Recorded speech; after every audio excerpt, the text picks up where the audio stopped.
Subscribe কৰি ল'বলৈ নাপাহৰিব।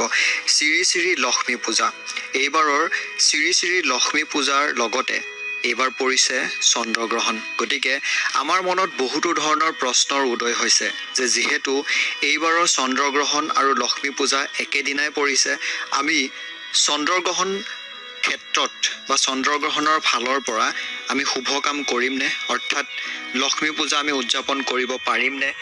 পৰিছে 28 অক্টোবৰ শনিবাৰ।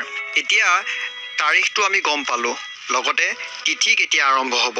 এইবাৰৰ যি লক্ষ্মী পূৰ্ণিমা, কাৰণ দুৰ্গা পূজাৰ পিছৰ যি পূৰ্ণিমা আছে সেই পূৰ্ণিমাতে লক্ষ্মী পূজা উদযাপন কৰা হয়, যি পূৰ্ণিমাক কোৱা হয় লক্ষ্মী পূৰ্ণিমা।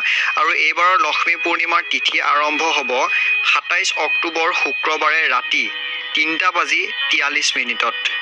তাৰপিছত তিথি থাকিব 28 অক্টোবৰ শনিবাৰে ৰাতি 1:56 গতিকে